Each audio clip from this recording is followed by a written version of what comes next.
presentación del libro Madame Gauguin. Este viene a cargo en mesa con Sayan Mariana, Fieta Jarque y también Javier Torres. Le damos la palabra al presente aquí, Gustavo Rodríguez, director del Fondo de Cultura Económica, y para recibir el evento y el libro el día de hoy, unas muy fuertes palmas. Muchas gracias.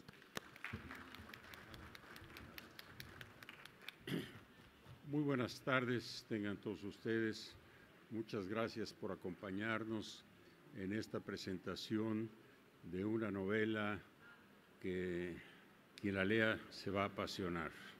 Es una novela histórica que nos lleva al siglo XIX, la historia de una mujer que, conforme vayan haciendo la presentación del libro, van a ir viendo la fortaleza de la personalidad de este personaje y el momento y el marco en el cual se desarrolla su vida, y que Fieta Jarque, autora de este libro, describe de una manera muy interesante.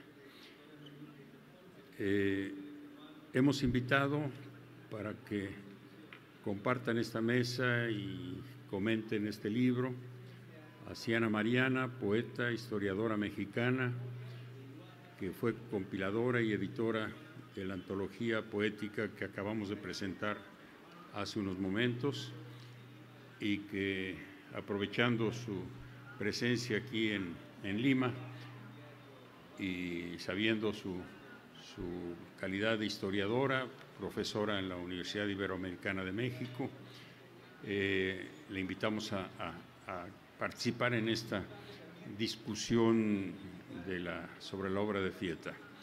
Javier Ortiz, Torres, perdón, estoy pensando en un amigo mío, Javier Ortiz, mexicano. Perdón, Javier, discúlpame, Javier Torres. Nos acompaña, periodista, que también ha sabido adentrarse en esta novela con unas entrevistas y que nos ha aceptado también participar en esta mesa.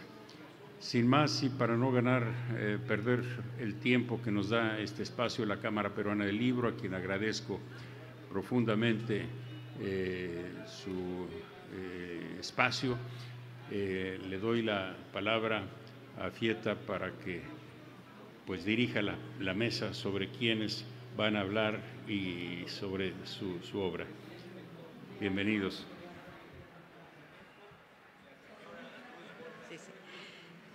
Buenas noches a todos. Muchísimas gracias por acompañarnos en esta noche y para mí tan especial, que es la presentación de esta novela, Madame Gauguin, que ya hablaremos ahora ampliamente de ella, pero me ha llevado muchos años y ya me está dando grandes satisfacciones. Vamos a empezar con las palabras de Javier Torres Seoane, luego de Siana Mariana, y finalmente hablaré yo algo. Y bueno, y al final, pues si alguien tiene una pregunta o algo más, pues podríamos ir cerrando lo que va a ser el conjunto de este acto. Así es que muchas gracias, Javier, te entrego el micrófono. Gracias.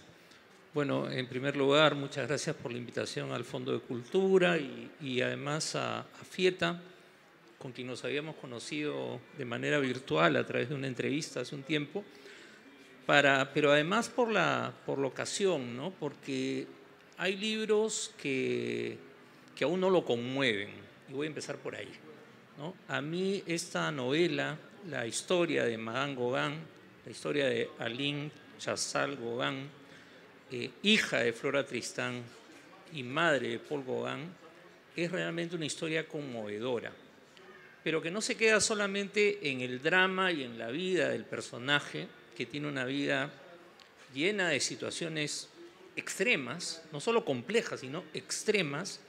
Muchos seguramente conocen su historia, otros no la conocen y no voy a entrar a detalle, pero situaciones extremas desde su niñez hasta su muerte.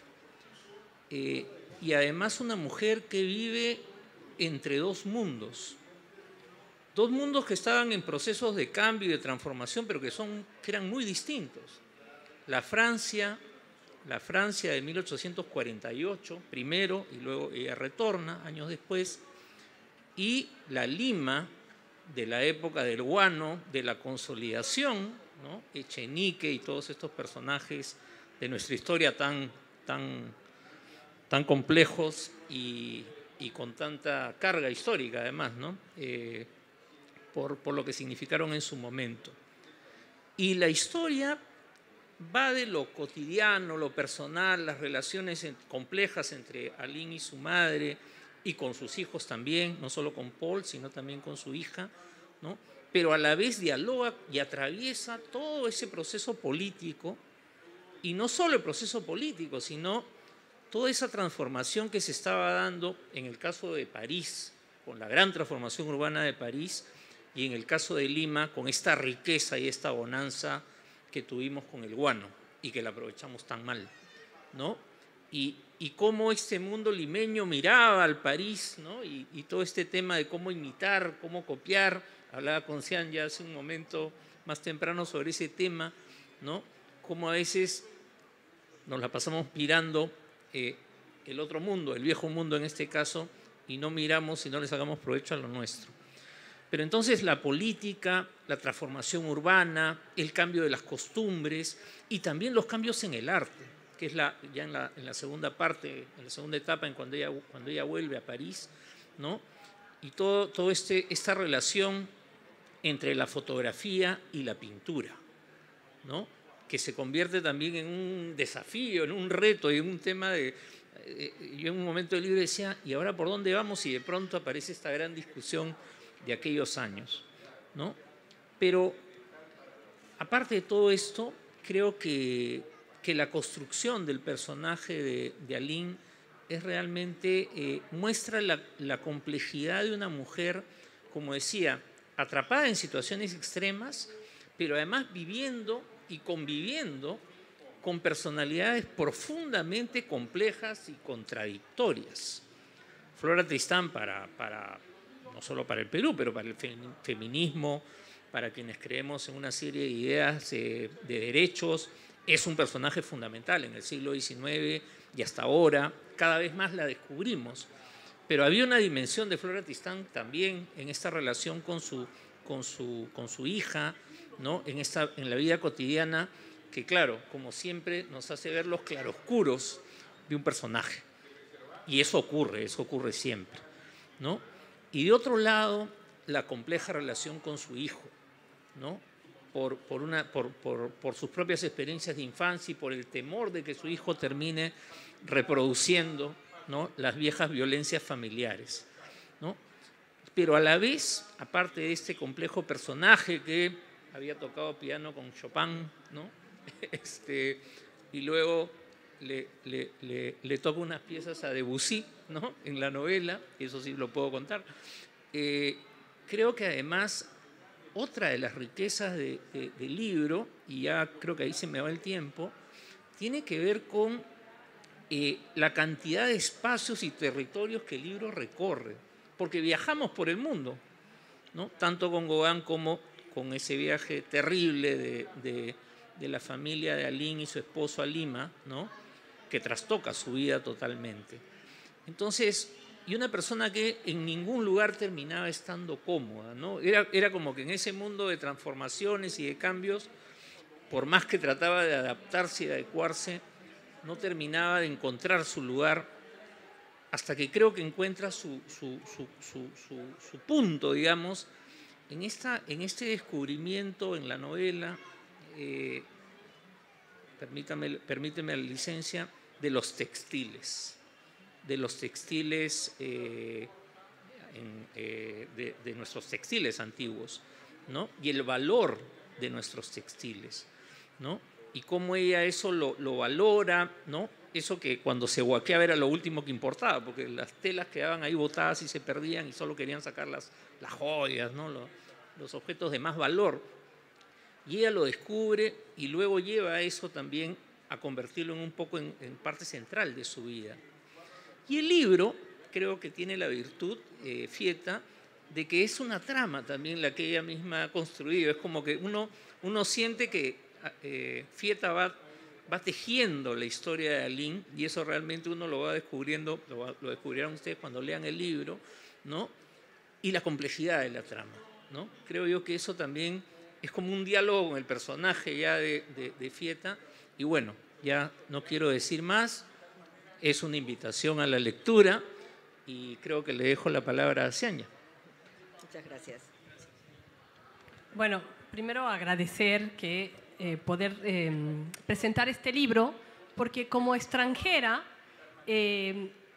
la mirada de Aline y la manera en la que Fieta la construye es la mirada que tiene unos ojos extranjeros. No es la mirada de un limeño. Entonces, la novela arranca para mí en el momento en que ella llega a Lima. Y entonces, lo primero que dice, y que para mí también fue algo muy impresionante, es que la ciudad de Lima es una ciudad en el desierto, ¿no?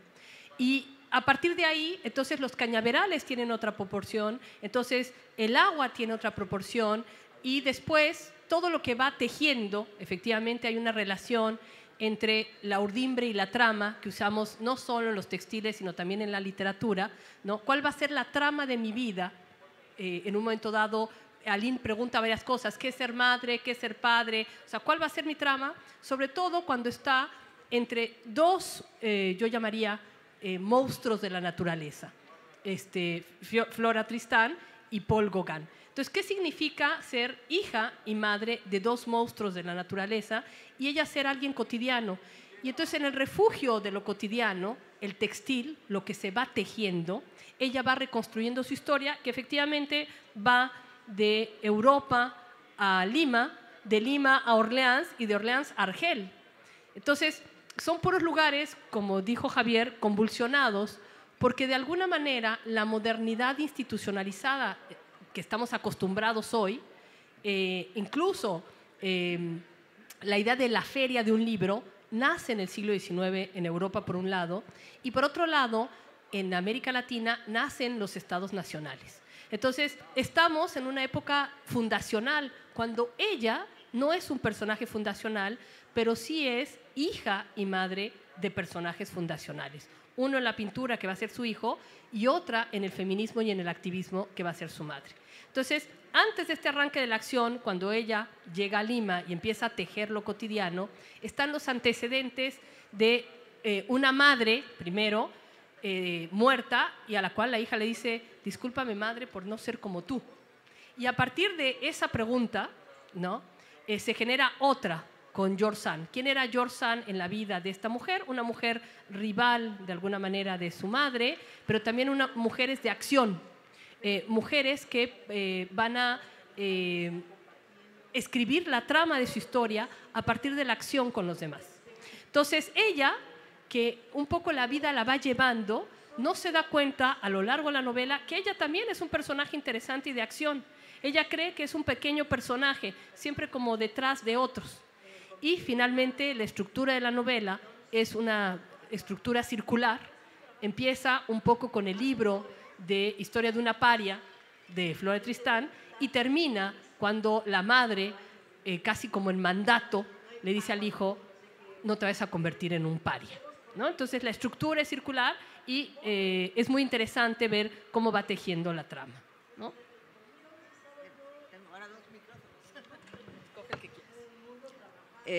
Bueno, muchas gracias Javier y Cianya por esta lectura de la novela. Siempre es interesante ver cómo surgen esas primeras visiones de algo en lo que has trabajado de una manera tan intensa y a lo largo de tanto tiempo que a veces pierdes la perspectiva, ¿no?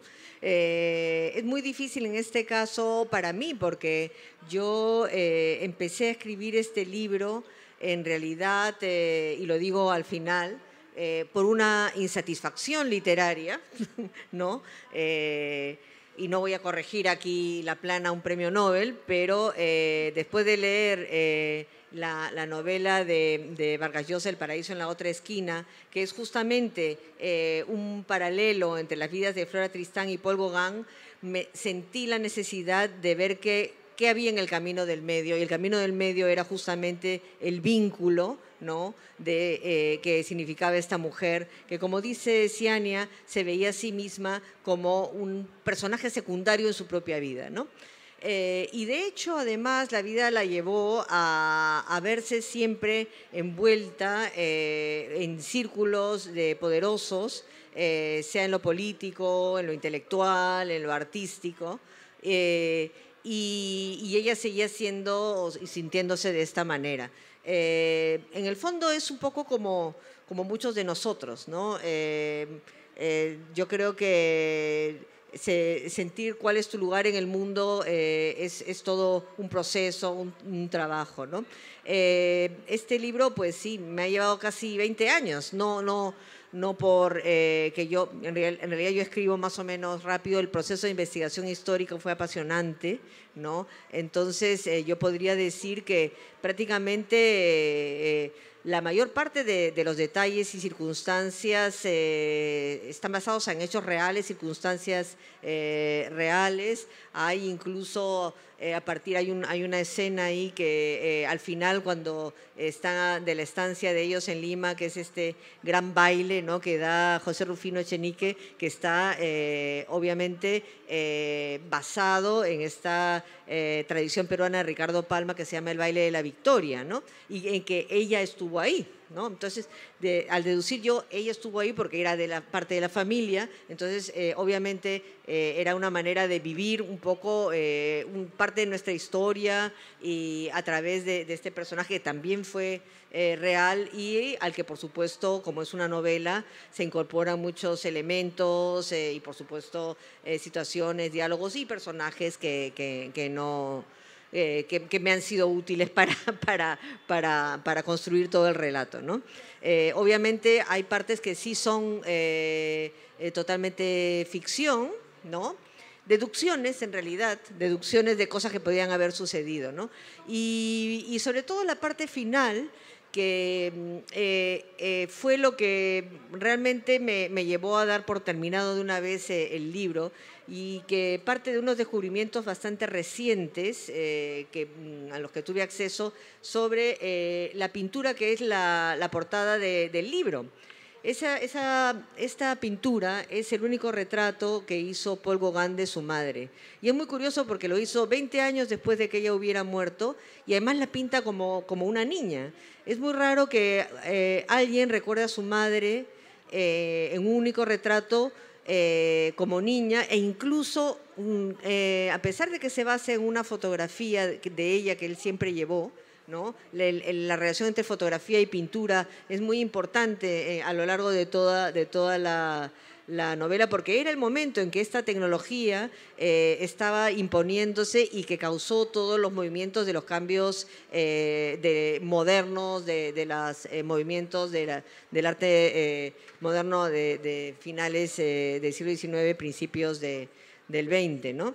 Entonces, los descubrimientos que hay sobre esta pintura son, de alguna manera, están muy relacionados con la manera que Paul Gauguin vivió su infancia en el Perú, ¿no? Y hasta qué punto todas las circunstancias de la vida de su madre, sin que él lo supiera o lo admitiera tan conscientemente, forman parte de cómo enfoca él su pintura, que es realmente, pues, el gran legado que nos ha dejado, y una de las piezas claves del arte moderno, como todos conocemos, ¿no? Entonces sí, termina con una especie de tesis de historia del arte, que de hecho es inédita y no lo saben ni siquiera sus biógrafos, ya lo verán. Pero ha sido muy bonito porque ha terminado de redondear toda la historia. Al final todo concluye en la historia de de un cuadro o todo lo que puede haber detrás y que jamás se puede deducir así sin los antecedentes y el contexto de todo lo demás, ¿no? Entonces, bueno, de momento, pues son cosas que yo les puedo contar de la novela. Yo no sé si alguien quisiera tener alguna pregunta. No, todavía tenemos tiempo, en realidad. ¿Ah? Ahora que veo, todavía tenemos tiempo. Quería agregar un comentario. Hay otra dimensión en el libro, no, porque hemos hablado de las relaciones madre-hija y madre-hijo. Pero hay en el libro, atraviesa todo el libro, son las relaciones de pareja, ¿no? Las complejas relaciones que ella va estableciendo, ¿no? Por su situación, además de qué complicado ser una viuda joven en una sociedad cualquiera y en la del siglo XIX más, ¿no? Y entonces todas estas relaciones, esta ubicación de ella como la otra en diferentes grados y escalas, ¿no? Desde la tolerancia absoluta de una de las parejas, de una de las esposas de su pareja, hasta el desconocimiento total. Y hay otras cosas que yo quería agregar, se me había pasado, que tiene que ver con esto, que además está en el texto al final de Fieta, ¿no? Cuando hace esta mención a Mario Vargas Llosa, ¿no? A nuestro premio Nobel, cuando él te había dicho más ficción. Y claro, lo importante es que los diálogos y los encuentros sean verosímiles en el universo, en la construcción de la novela, porque son diálogos que uno dice, este diálogo pudo haberse producido, esta situación pudo haberse producido, porque así eran más o menos como se producían las situaciones en esa época. Quien ha estudiado un poco de historia de la época lo corrobora, lo puede descubrir, ¿no? Y esto le da una enorme riqueza a simplemente decir, bueno, esto era lo verificado, lo que sí, ¿no? Creo que ahí ha ganado mucho, ¿no? Creo que fue un buen consejo y que eso le da una riqueza porque hay una serie de hechos de los que nunca queda evidencia ni prueba, ¿no? Es que quedan en el silencio, ¿no? Y ahí también un poco estos encuentros con las cajas. En varios momentos del libro hay estos encuentros con los documentos de Flora, los textos de Flora, las cajas con las fotos, ¿no? Cuando Paul Gauguin encuentra las cajas con las fotos, y constantemente están apareciendo esos documentos que terminan alimentando la novela, ¿no? Eso también me pareció muy rico, y cómo cada personaje va a leer eso de una forma distinta, ¿no? Desde quienes querían destruirlo o lo destruían, hasta quienes encontraban un valor en eso, ¿no? Yo quería decirlo porque es otra dimensión de las relaciones de género. Me parece que está muy bien trabajado, y todo el tema de las parejas en general, ¿no? Y lo complicado. Y luego tenemos un expresidente del Perú que tiene un diálogo sensacional con Aline en París. Bueno, pero eso ya ustedes lo averiguarán comprando y leyendo el libro. Gracias. No sé, ¿tú querías, alguien quería pedir la palabra? Espérate, ahí creo que le pasan un micrófono. No, porque no oímos. Bueno, no he leído el libro, solo las últimas páginas, pero no, ya lo voy a leer completo, ¿no? Es que San ya me lo prestó un ratito. Pero quería preguntarte, ¿es cierto lo del testamento donde ella le dice a Paul Gauguin algo como vas a terminar solo como un paria, ¿no? Eso es algo que no he entendido, o sea, ¿amaba ella realmente a su hijo? Bueno, con San ya hablábamos de lo difícil que es ser mamás, porque por más que hagamos muy bien la tarea según nosotras, siempre hay fallas, siempre nos van a putear cuando son más grandes. Disculpen por la expresión. Sí, esa frase la dejó ella en su testamento, y yo imagino que, espérate, ¿podría coger el micrófono? Sí.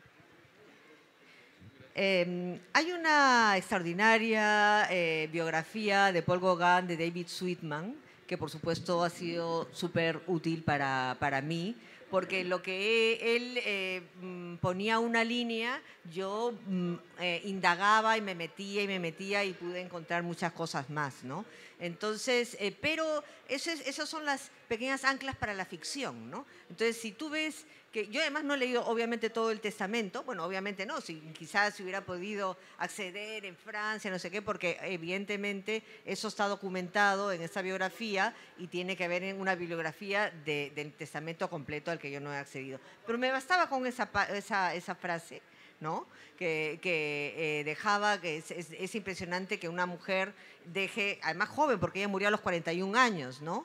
Que diga que su hijo, a quien que le cae tan mal, que es tan antipático para tantas personas, ¿no? Va a terminar solo. Entonces dije, esto al hijo no debe haberle gustado mucho y puede haber alimentado un poco también este resentimiento que yo imagino, porque muchos o sea, esos episodios que ha habido y que desencadenan situaciones están documentados, ¿no? Pero claro, la recreación de los momentos son parte de la ficción, ¿no? Y bueno, quién sabe.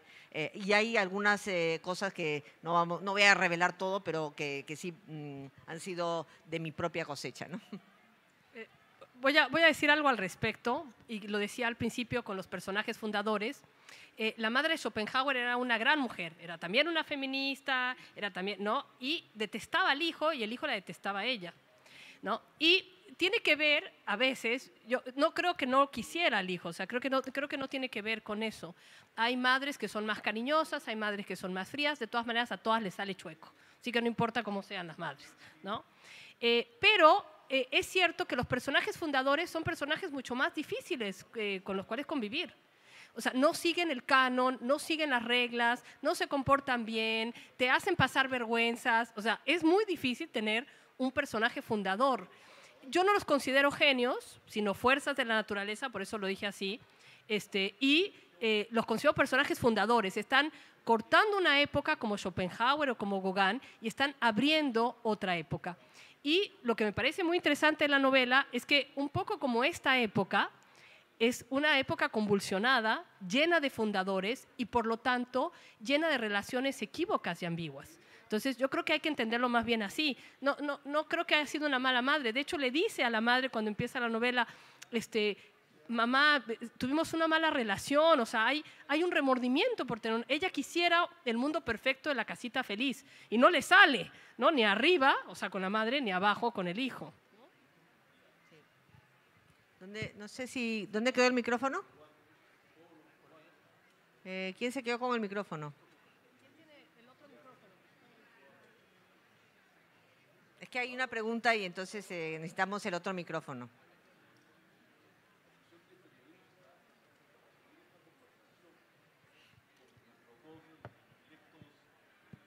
Habla nomás. Sí, creo que así nada más. No hay que hacerle nada. Creo que ya está. Hola. Hola, sí, buenas tardes. Felicitaciones a los tres por la... No, acércalo más. Bien cerca tu boca. Felicitaciones a los tres por la excelente presentación del libro. Mi pregunta es... Más cerca. Sin miedo. Mi pregunta es, ¿de qué manera Flora influye en Aline y de qué manera también Aline influye en Paul, sobre todo cuando... sobre todo en la estancia de Paul en Lima, ¿no? Esos años que lo marcan mucho a Paul cuando vive su infancia, ¿no? ¿De qué manera esas influencias marcan a Paul? Bueno, en Flora Tristán sigue... ¿De qué manera esas influencias marcan a Paul y también de qué manera... marca en Aline la influencia de su madre, ¿no? Porque es un personaje muy importante y poderoso. Gracias. Sí, gracias por tu pregunta. Mira, Flora Tristán era realmente una fuerza de la naturaleza, como dice Ciania. Sí. Había dejado en su propia familia si los que hayan leído Peregrinaciones de una paria lo sabrán, porque ella, sin ningún tipo de digamos, contención, había contado los pormenores de las relaciones de toda su familia arequipeña, y lo había publicado en Francia, y con ese libro ella se hace famosa, ¿no? Entonces, con el pudor, bueno, o de la familia, o pudor, ¿no? Simplemente el verse exhibidos de esa manera, como hoy puede suceder, digamos, con mucha más frecuencia, pero que en ese momento no era así, causó pues realmente un gran impacto, y era, Flora era un personaje realmente repudiado por su familia, ¿no? Ella además tuvo, como Flora, desde muy joven, cuando se va a Perú, ella ya tenía 3 hijos, y Aline era pequeña, tenía, pues no sé, por lo menos, creo que ni 2 años, y la dejó con una familia, y ella fue a Perú como soltera. No dijo a nadie que estaba casada, porque iba supuestamente a reclamar la herencia de su padre, que era hermano de don Pío Tristán y Moscoso, ¿no?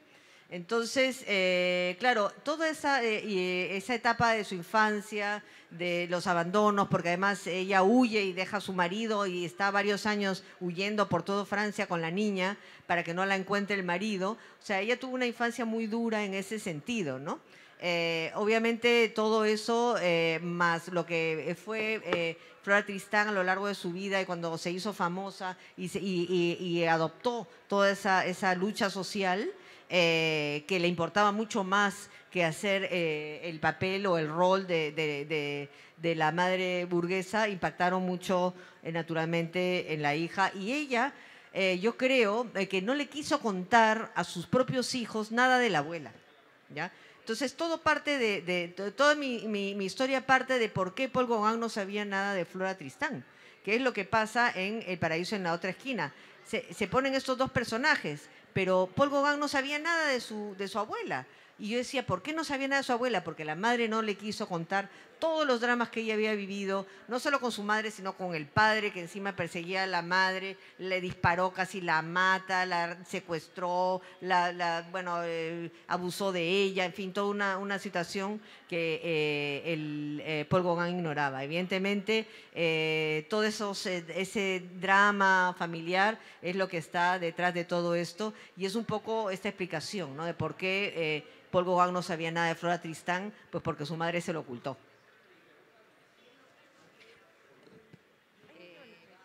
¿El otro micro?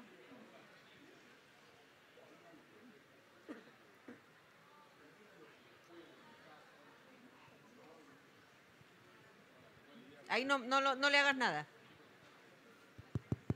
¿Qué relación tenía Aline con la pintura de su hijo, si es que la tenía? Mira, ella no, o sea, como Paul Gauguin mismo no empieza a desarrollar su faceta de artista hasta muchos años después de que ella había muerto, ya después que él se había casado, porque cuando él quería ser marino, luego dejó la marina, se dio cuenta que no era su vida, y empieza a trabajar en la Bolsa de París, digamos, recomendado por el amante de su madre, por Gustave Arosa, ¿no? Y hace buen dinero, se casa, su mujer comienza a gastar mucho dinero, tiene 5 hijos, y cuando hay un problema económico, ahí hay una caída de la bolsa, él ya se había aficionado un poco, gracias a la colección de arte de Arosa, y comienza a pintar él mismo, gracias también a que conoce a Pizarro, y comienza a aprender a pintar con él. O sea, ella nunca supo qué iba a pasar con su hijo. Por eso en su testamento ella se siente desconcertada y dice esa frase que justamente es tan enigmática, ¿no? ¿Qué va a pasar contigo, que eres tan antipático para la gente y que en realidad no le veía el futuro para nada, no le parecía un inútil, ¿no? Y bueno, pues uno nunca sabe, ¿no? Entonces, pero sí sembró en él algo muy importante, que yo creo que es, ella era no solamente coleccionista de textiles precolombinos, sino de huacos. Y ella se llevó a Francia su colección de huacos. Y la relación que tiene con Arosa, que era un coleccionista, no solamente de arte, sino de objetos de cerámica de todo el mundo, hace que esa parte sea importante. Y hay muchas de las obras de Paul Gauguin en la que hay figuras de cerámica. Él hace una especie de guaco retratos de sí mismo, hay unos guaquitos aquí y allá, y él en su casa, cuando recién la monta con su mujer y todo, pone también piezas, textiles precolombinos. Entonces yo creo que su relación con el arte peruano antiguo está también en la base de su deseo de ir a este paraíso perdido, ¿no? Que es su infancia y que curiosamente tiene que ver con su madre, porque él cuando pinta este cuadro, ella no era así, no tenía los labios, la pone más, digamos, ahindiada, ¿no? De lo que era en realidad. Entonces, él ya hace de su propia madre un personaje del origen, en el Edén, es la madre primigenia y es un poco el origen también de su desarrollo como pintor. Me dicen que teníamos unos 5 minutos más. No sé si hay alguna pregunta más o si podemos... Sí, Gustavo.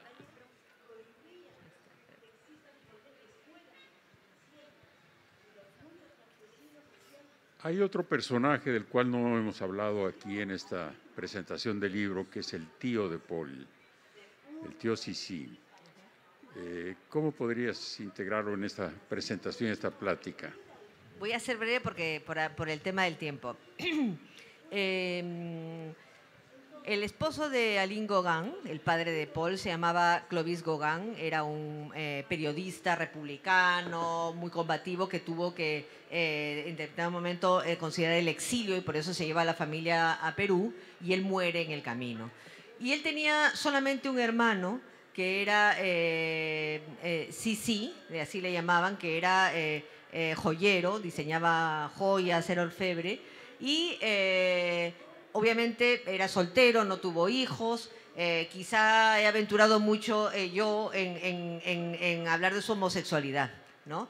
Porque es cierto que también, incluso Paul Gauguin en sus escritos de un salvaje habla de ciertos episodios suyos con un joven tahitiano y no sé qué. Entonces yo creo que hay una importante relación, porque él no tuvo figura paterna, porque no tuvo padre, su madre no tuvo padre, su abuela no tuvo padre, él fue un padre pues bastante malo que dejó a sus 5 hijos, digamos, ¿no? Este tío homosexual sí fue la figura más cercana que tuvo, ¿no?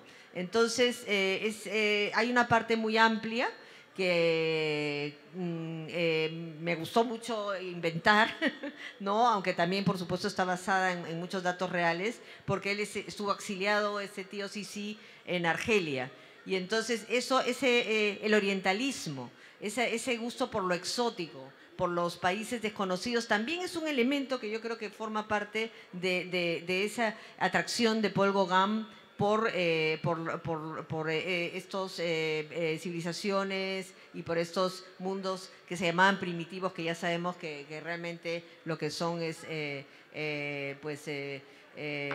formas de vivir más pegadas a la naturaleza, y que a partir de esta relación con su tío también lo señalo como elemento importante en lo que va a conformar su pintura finalmente, ¿no? Bueno, no sé si tenemos 5 minutos más. Sí.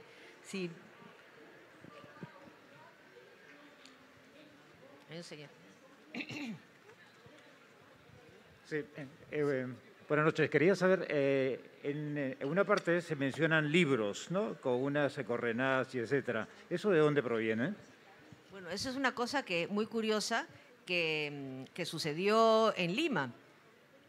Se incendió el manicomio de Lima y en ese momento don Cayetano Heredia, que era, no me acuerdo cuál era el cargo, pero era como el equivalente pues al ministro de Salud o lo que sea, dijo, ¿qué hacemos con todos los locos que teníamos ahí? Entonces decidieron que cada casa, cada familia debería albergar un loco. Entonces, estaban en la mayoría de como las casas de Lima que conocemos bien, tenían pues un piso, 2 pisos y el techo plano, pues había muchos locos que estaban en las azoteas de Lima. Esa es una cosa que está documentada. Entonces, claro, esta familia pues tenía un loco que era un grafómano y que escribía constantemente lo que veía a través de las teatinas, de la casa, que también es otra cosa muy curiosa de la arquitectura antigua, republicana y colonial del centro de Lima. Entonces, sí, ese personaje me lo inventé, pero sí. Y de hecho, él en sus Escritos de un salvaje, Paul Gauguin habla del loco que estaba en el techo y que una vez escapó y los asustó a ellos de niños, ¿no? Entonces, obviamente, eso me dio mucho pie literario para recrear toda una situación. Así es que, como sabemos, la realidad supera la ficción para caer en el lugar común y yo creo que eso está bien, ¿no? Porque nos gusta mucho tanto la realidad como la ficción y yo creo que esa convivencia es lo que nos hace querer seguir leyendo y viviendo. Bueno, no sé si ahora ya tendríamos que despedirnos. Yo quería agradecer muchísimo a Gustavo Rodríguez y también a Ángela por todo el apoyo que me han dado. La publicación de este libro ha sido una cosa rapidísima. En cuestión de un par de meses que me dijeron, sí, la queremos, lo hemos trabajado, se ha publicado y yo estoy todavía un poco desconcertada porque después de tanto tiempo de haberla elaborado y tenido esta recepción tan extraordinaria, no puedo estar yo más agradecida y contenta. Y bueno, por supuesto, a quienes nos han acompañado esta noche en la mesa por su lectura y a ustedes que tan bien están acogiendo este primer momento en que este libro está pues saliendo a la vida, a la luz, porque cada libro tiene su propia vida y su propia biografía y vamos a ver qué pasa con este. Bueno, pues muchas gracias. Nada más de que en el stand del fondo la novela de Fieta Jarque está ya en el primer lugar de ventas en nuestro stand y espero que esto se multiplique o se duplique con la participación de todos ustedes.